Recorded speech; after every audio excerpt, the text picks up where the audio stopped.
Okay. Yeah. So this research is done in collaboration with Autodesk and Simon Fraser University, and there are a few core members who were the same researchers in HouseGAN. So it's the core idea is how we can generate flow plan from bubble diagrams, and they solve the problem through this pipeline. And also uh, a lot of references in this are made to the previous paper of HouseGAN. So I'll cover briefly that paper as well. And things like message passing network, convolutional MPN, those were few of the key terms which are also discussed. So they reference other paper in that. So I'll also briefly cover those terms in the study. Yep. So it's a graph constrained relational GAN and conditional GAN uh, model architecture. And the few things which they differentiated in this model compared to their old model is in HouseGAN, they had like 10 room types. In this model, they have added uh, door, like interior and exterior door types, so two additional vectors, so from 10 dimension to 12 dimension. And also, the previous model generated the flow plan in one shot, like using an uh, one shot generation process. In this paper, they took inspiration from NLP, and there's a masking technique where you can randomly mask out different segments in the corpus. So taking that inspiration for the different rooms in their input, they are masking out randomly different rooms and trying to predict um, the whole uh, as an iterative refinement process, maybe like something human like where you start with the room and then keep on adding more rooms, not like you just give an input of all the rooms and you sketch all the rooms at once. So kind of similar of step by step procedure of you start with a plane, you add one room, you add one door type, and that sequential aspect. So those were two main things they added on top of HouseGAN. And I'll just show you the quick demo how it works. So suppose you have this connectivity. Uh, you can add a node. You select the room type, and then you can add a type of edge, and basically you can connect it to. And here you'll see the layouts. So yeah, it makes a lot of sense first because they're saying um, they're using state of the art uh, model for relation GAN, which they are referring to their own previous work paper on HouseGAN. So the two main aspect of relation GAN and condition GAN will now focus on the relation GAN aspect, which they are adopting from HouseGAN paper. So uh, similar like HouseGAN from bubble to flow plan pipeline, where they're using graph constrained house layout generator. Um, so this is how it works. So you start with that bubble diagram, which is encoded in the form of graph, and those graph using a generator produce a individual segmented mask. And in that workflow, they're using convolutional message passing, which is a novel way they're proposing in this network. And then there's this discriminator, which distinguishes whether the segmented masks are real or fake. And then they are using a renderer to uh, render the flow plan from those masks and some cleaning for post-production. So yeah, so in order to understand further we should know how convolutional message passing neural network works. So they are referring to their own paper developed by same Nelson and Yasukawa, where in this pipeline they took a satellite image, and through in couple of iterations they were able to uh, find out the key points of that edge and key points and the building edge through this Conv-MPN network. And the way this approach differentiates from other is uh, this works on spatial embedding compared to other networks. So that makes this network unique. So other networks works on one-dimensional feature vector, but this has a feature volume. Yeah.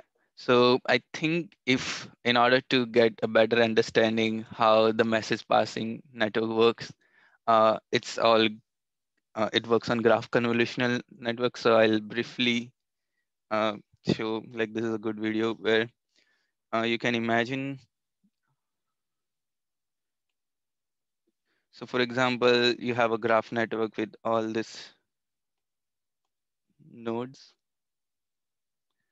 and each node, like node and edge, both can carry a feature vector of however dimension you want. And when uh, the way message passing works is at each time step, you carry information from the adjacent nodes to that given node.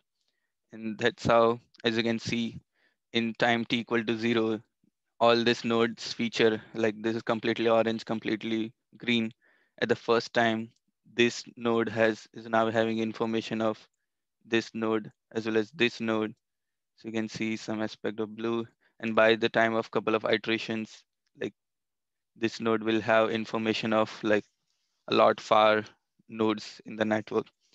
So uh, the way I see is, like, if you see an image, like through convolutional uh, filter, and you get that pixel gets information of adjacent pixels, and as you go deeper into the network, like the information of this pixel is starts from correlation with that pixel.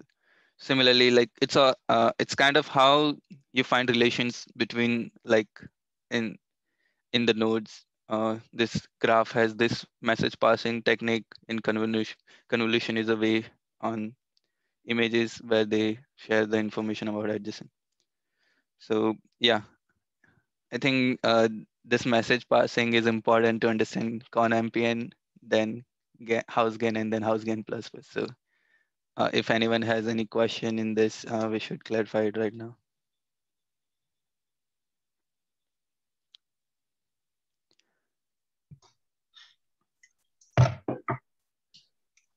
All right. Hey, actually, I do have a question. Yeah. Um, hey, Mayur, nice Yeah. to meet you, by the way. Actually, so this is like the part of the paper where I got like super confused. And I apologize because I came a little late, so I don't know if you guys covered this in more detail. Um, so what is the, does anyone have like a high level overview of what this is trying to do?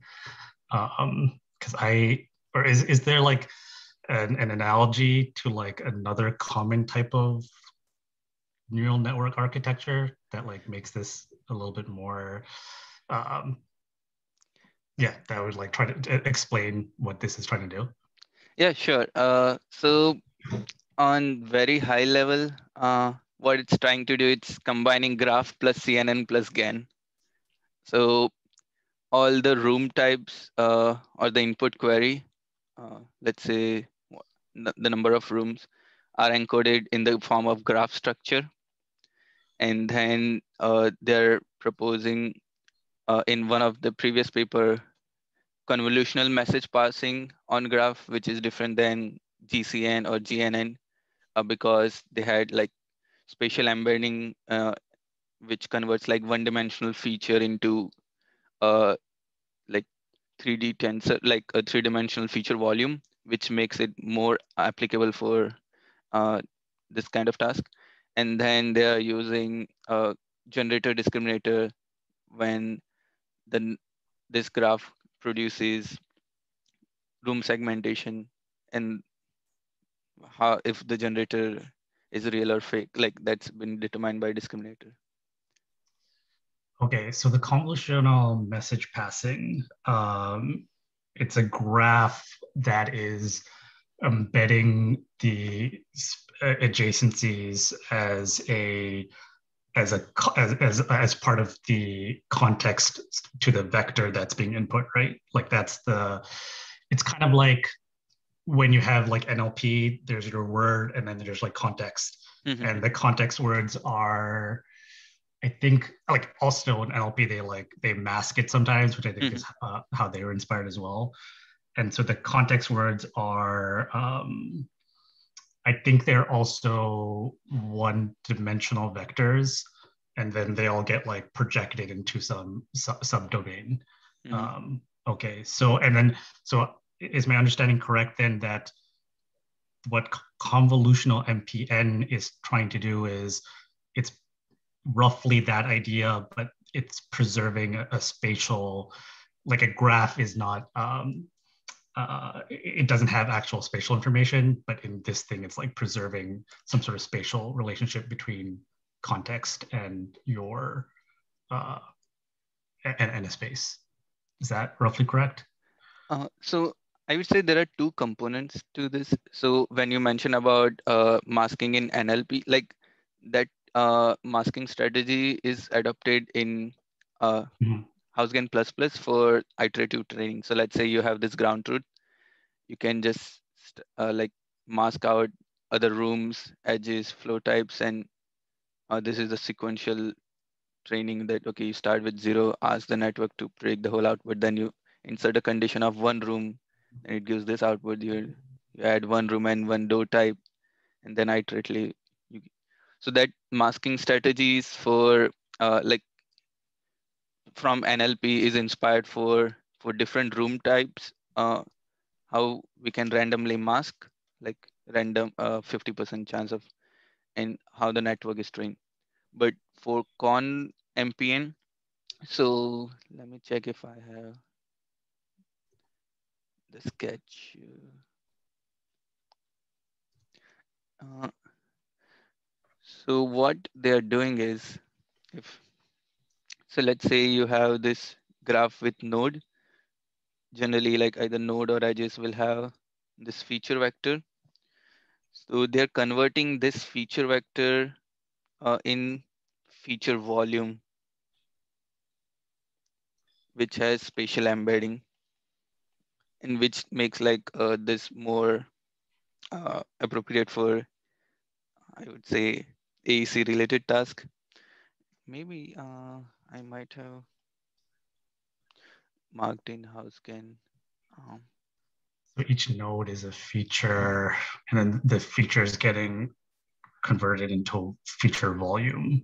yeah, so I think Okay. this might be helpful. So, for example, this is HouseGAN generator network. So they start with a 128 dimensional noise. Then they have 10 room types. So they concatenate that vector into this. So it's 128 plus 10, 138 dimension. And then they make a 3D tensor out of it, which is 8 by 8 by 16. So this conversion of 1D to 3D is what makes like Conv-MPN with spatial embedding unique.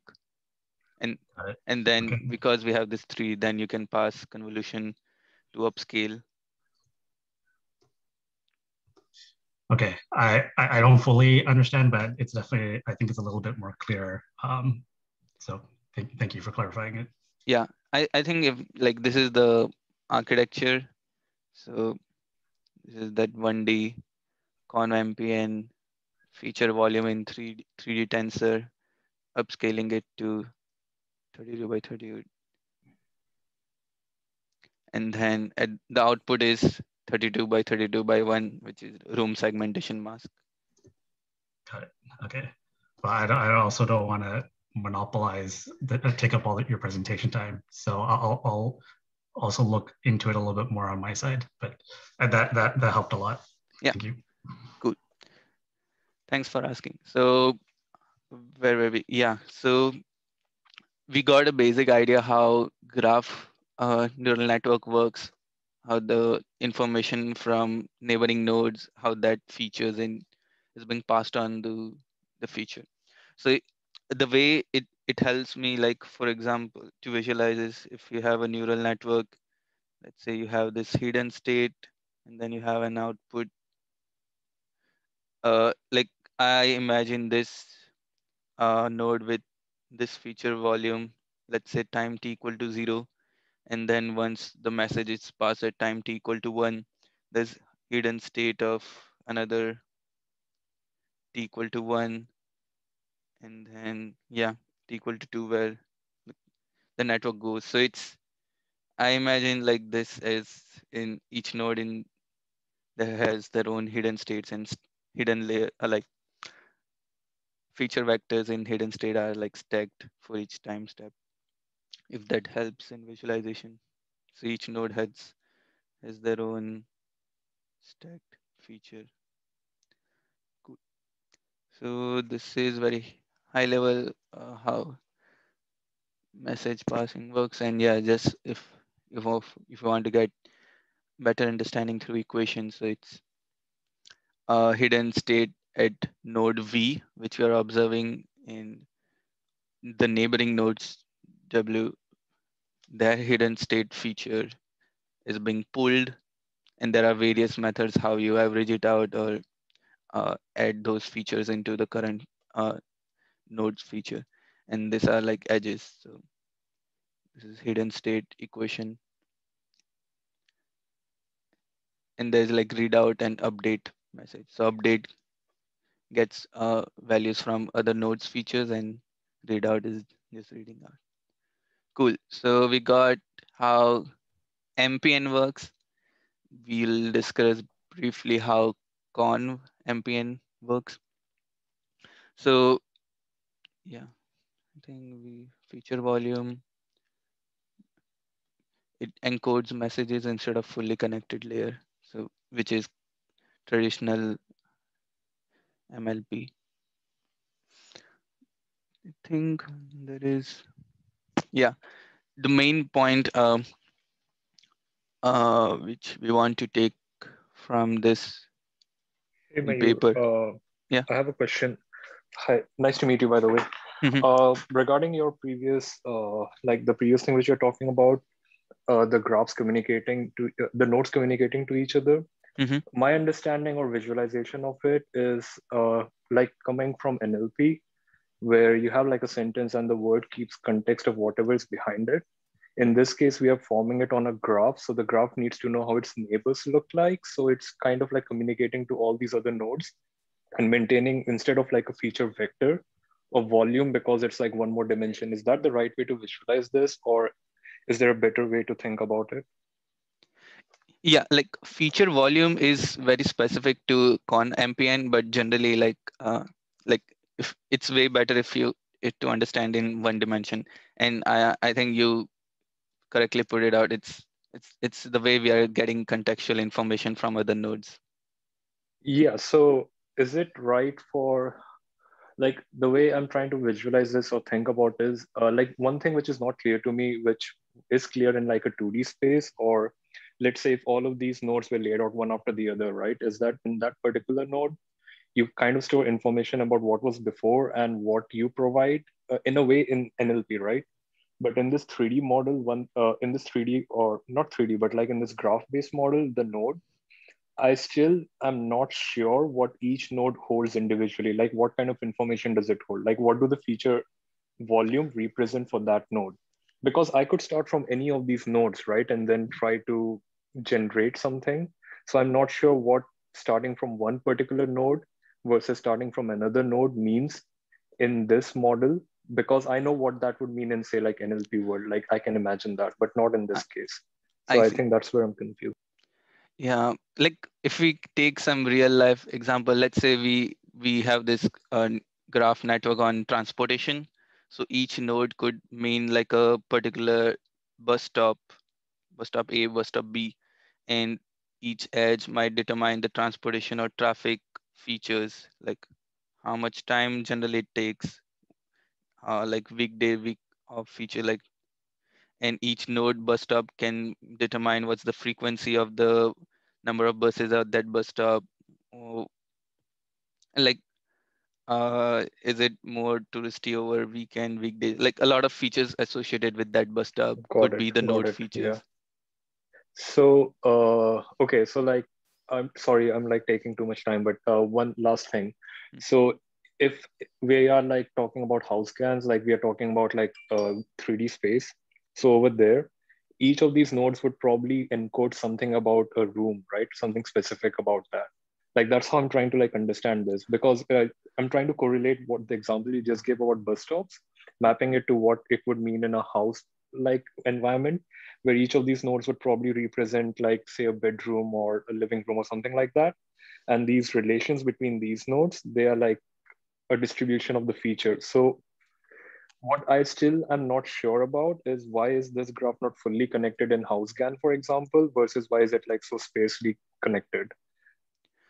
Uh, so if I get it right, so in the way it works in HouseGAN is, let's say this is bedroom, this is living room, and in the model architecture, it starts with, for each node, 128 dimension noise vector, and then you append 10 dimension room type vector. So this is the starting uh, feature vector for each node, like for Got bedroom, it. living room, and then you convert this 1D into feature volume, where like it's, oh, sorry, feature volume of, I think, 8 by 8 by 16, Yeah. because ultimately what each node should predict is, if let's say it's living room, Yeah. on a 2D image, it should be able to give me what's the room segmentation mask for that room, for living, for bedroom, what's, so we're going from 1D to like at a 3D level of feature volume, and then at the end coming at the 2D level of image. Oh, okay. So yeah, like, I think like my question is about in this example, right? Like let's assume that one is bedroom, two is living room, three is like dining room. Hmm. Why is, for example, four not connected to three and two versus why is it just connected to one? Oh, you define it. So it's up to, Oh, like, okay, you can okay, define okay. anything.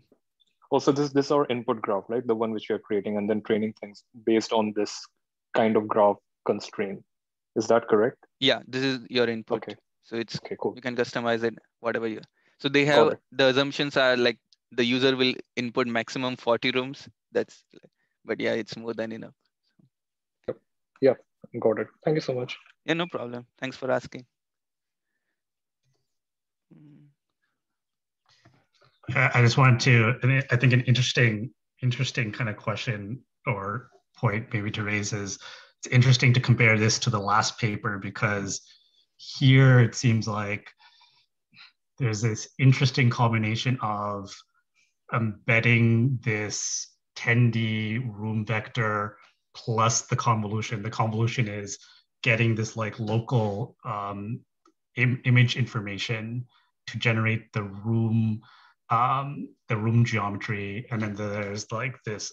So I guess the 10D vector is like a one hot vector, right? Mm-hmm. It's like yeah. So that's how they're passing. Um, that's how they're generating spatial information plus this kind of like geometric spatial information.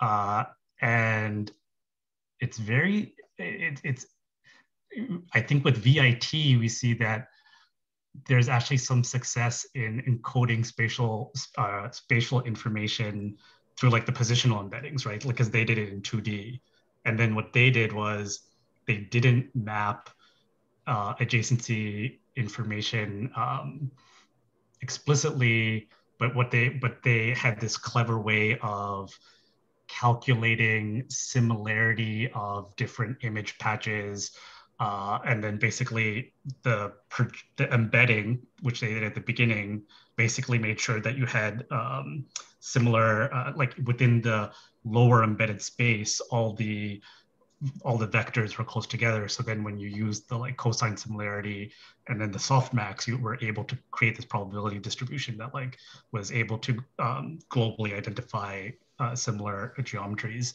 So it doesn't quite map to this condition because here we want to define the adjacencies a little bit more explicitly, but it's interesting that this method is like a very different approach in getting that spatial information instead of like here using the convolution explicitly, and then secondly, um, they're just a lot. They're like, it goes back to our prior discussion that we were having in the Discord channel. They're like really explicitly adding the prior versus in like the last paper, it was just like allowed to do it itself. Yeah, I think it's a good.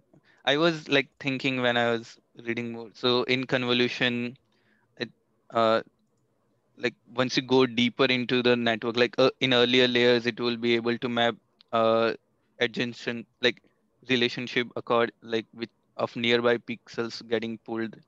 But and like once you go deeper into the network, couple of layers, you will get features from all the like image and relationship being developed. And in VIT, like in first or second layer itself, like the relationship of other elements in that image was being formed. Not we didn't need to go deeper.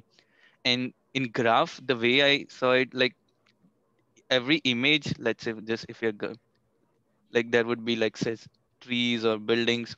There is very additional noise which we don't want the network to learn. Let's say if you want to learn how to generate more buildings or but when we have like convolutional when we're passing that kernel, it's also learning the building or like the trees relationship in while going deeper into the network, which I think if we use graph I can clearly say associate this building with this building and just there's no edge connecting the trees, so I can explicitly say network don't learn this, which is difficult. I can my guess in to explicitly say just for image based. Yeah, I feel like yeah, like I think a good post presentation question I think is like I'm curious if people think this is like does this seem an obvious solution to the problem that they're trying to solve? Because that's like the thing that I've been trying to figure out is like it's a extremely like a highly designed solution to the problem. Um, but yeah, like that. I think it's a good maybe a good question after your presentation. Okay, yeah, I have a decent amount of content and we have half an hour left, so I'll pace it up. Um, Let me clear all stuff. Good. So I think, yeah, key takeaway is like I think this paragraph where conventional um, message passing has this equation, and at the risk of making the discussion complex, I'll still try to communicate the main difference. So the way I envision the network is learning, let's say each node has feature vectors, and what you're doing is like, let's say A, B, C. So A, imagine like all the connectivity from A, B, A, C. So that's how like FV, MLP. So V is the node we are inspecting and W is the neighboring node. And MLP is, we saw all these connections from AB, AC that like you assign random weights and the net that what's like the network learns of like how this feature is correlated with this of other nodes. and then you sum it up. Like there are various like ways of averaging how much weight you should put on feature of other nodes, neighboring nodes compared to your features of your node. And then like this is again FV. And there's another MLP which combines the existing feature like FV with all the pooling we did from the neighboring node. So it's like two-tiered MLP. If so, uh, once you have like all the this is FV, this is FW.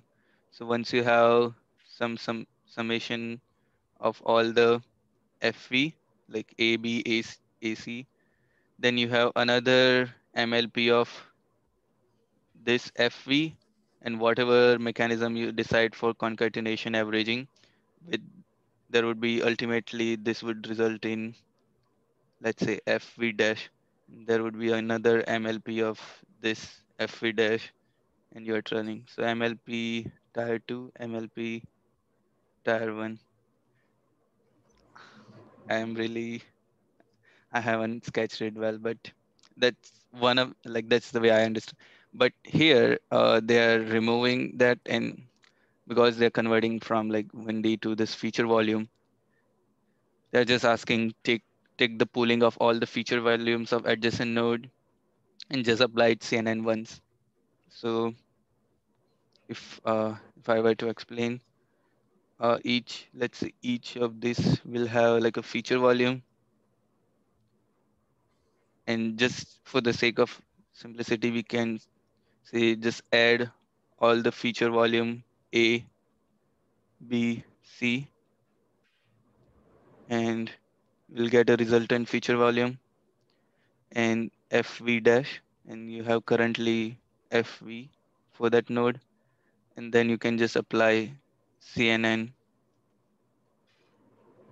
on top of it, and that's that's how convolutional MPN is different than like normal GNN. Okay, yeah, I think we might be a bit distracted from the whole main paper, but uh, in order to understand HouseGAN, I think Conv-MPN is the main novel part they're proposing in this paper, and it's again like by the same researchers. So yeah, so we know how Conv-MPN works. Now let's see how the generator in HouseGAN is working. So given a bubble diagram, we form Conv-MPN whose relational graph structure is same as a bubble diagram.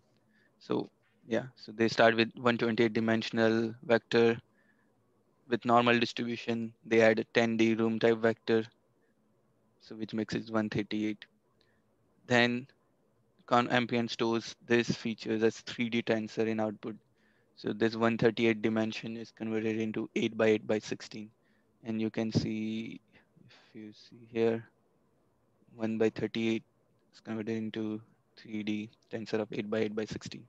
And then they have like 3 layers of upscaling from which they go from 8 by 8 to 16 by 16 to 32 by 32. Yeah. And yeah, they are also sharing that they have one way of pooling the rooms which are connected to the given node, and also for the rooms they are not connected, they pool that aspect as well while maintaining the number of channels. And then once 32 by 32 by 16 is getting, they do like a shared 3 layer CNN to convert the feature volume into a segmented mask. So then this 32 by 32 by 16 is converted in 32 by 32 by 1, which has that information.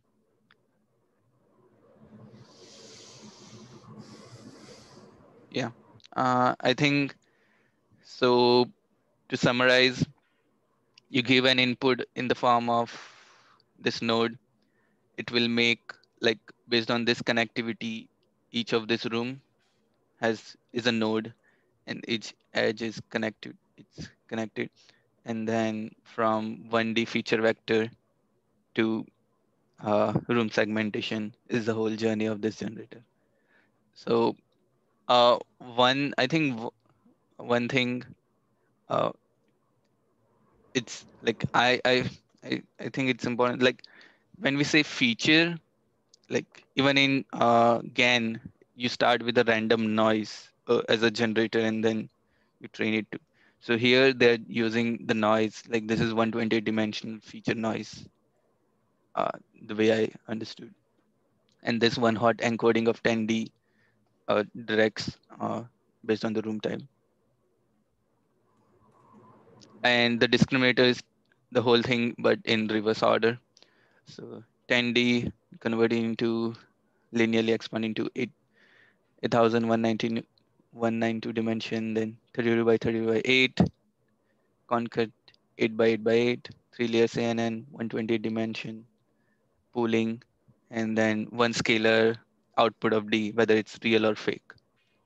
So uh, yeah, this was my understanding, and you can see more information that how we start with this 10 room types 8192. You concatenate with this one, and from 32 by 32 you move back to 128 by, and then ultimately whether it's fake or real prediction. All right. Any question? I think if you understand this, the second part of conditional GAN is pretty straightforward of HouseGAN++. So any questions?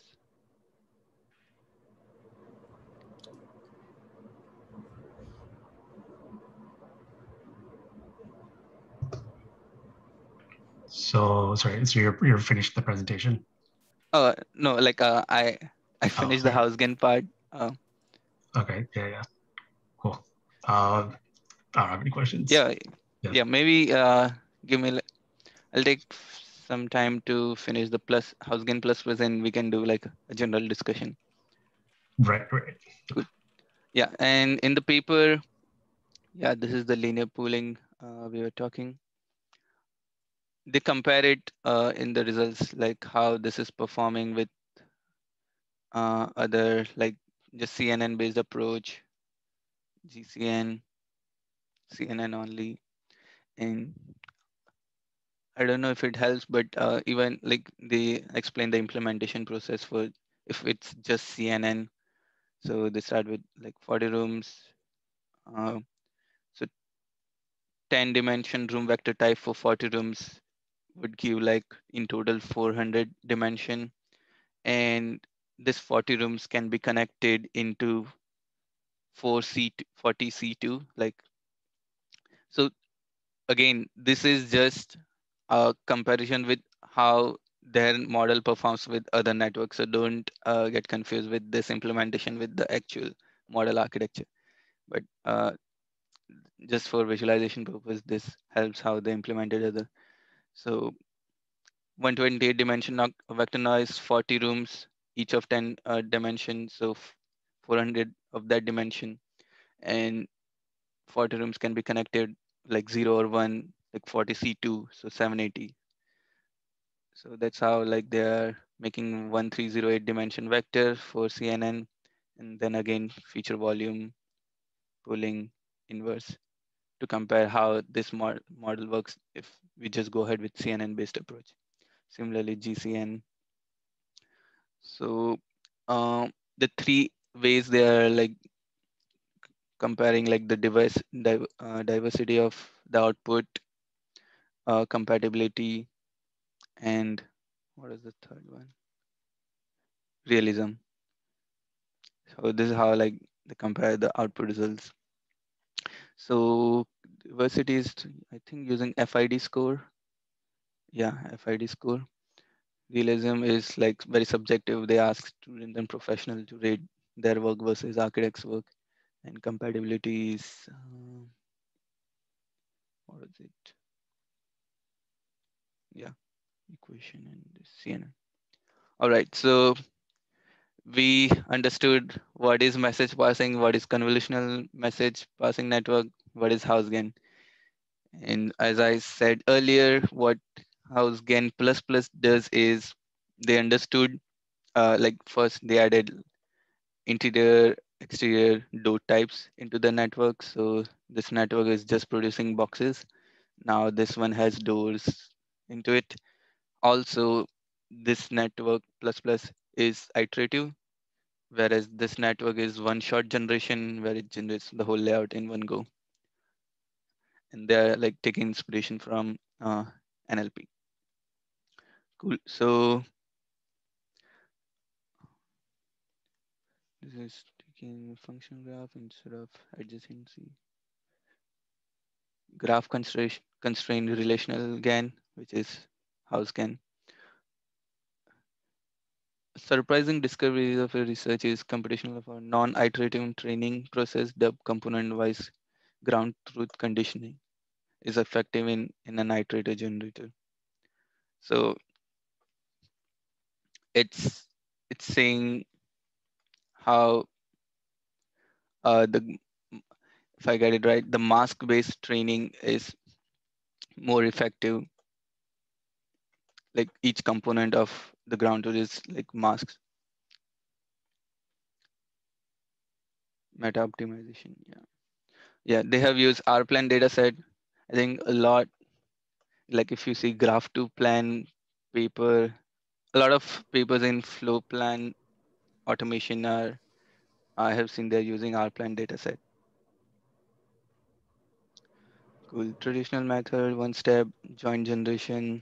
Like they're just comparing other ways of producing flow plan.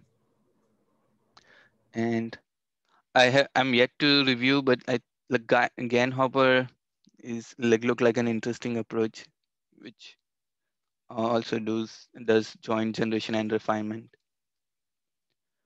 Okay, so let's go deeper into the model architecture. Edges, in addition to the nodes, carry features for generation of doors. Each node and edge takes two-dimensional segmentation marks as additional input constraint with a new loss. Conv-MPN is used for feature pooling to exchange between nodes and edges. So I think this pretty much gives a good idea how, like in the training, like they're masking out each component like zero, just one room plus door, everything, and then the output is trained, and the discriminator says whether it's real or fake.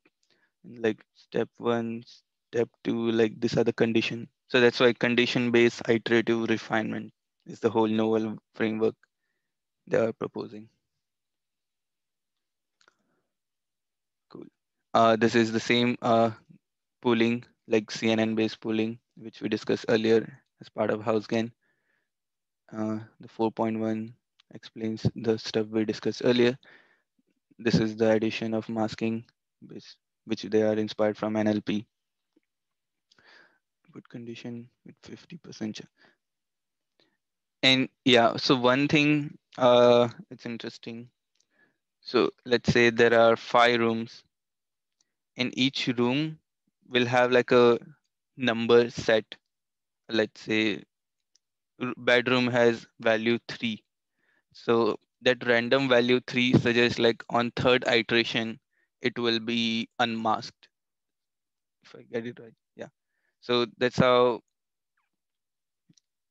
like on step by step iteration, they have a encoding where in which stage that room will be unmasked. Meta refinement scheme. Yeah. So the pass the segmentation marks for each door is at least 50% chance as every iteration. So they're, yeah, they're not making it super deterministic or like heuristic where they say step one, uh, unmask this room, step two, unmask this room. Like they're making it 50-50. So some stochastic part. Yeah, and this is the thing I was mentioning that, for example, the 12 dimension 10 plus 2 4 doors, each element takes a values between 1 to 10. And suppose room 3 value is 4, it means that for third room after the fourth iteration, the previous mask specified. Uh, let's see, an implementation. I'm just checking whether there's any other information is useful for discussion. Yeah, I think that's it. To summarize, the the main point, like GAN, when they are producing more flow plan, like similar flow plan, we don't have control over the constraint or the output. The graph network approach provides more constraint-based flow plan generation, which I think is good, where based on the project requirements, we have those constraints, which we need to design accordingly. So using that graph-based approach with those constraints and using GAN as well as masking strategies from NLP, it's making a novel way of making iterative and using iterative refinement when get to generate a lot of flow plans. Yeah, I think that's it. I must say, I Thanks, man. started ML in like around 10 months. So I if there's anything which I didn't, I did my best to explain. So yeah, I think you did great, and I think that's why we're here, anyways, to learn. So it's fine. It's great. It was a really great presentation. Thank you. thank you. Should I stop recording or It's up to you. yeah?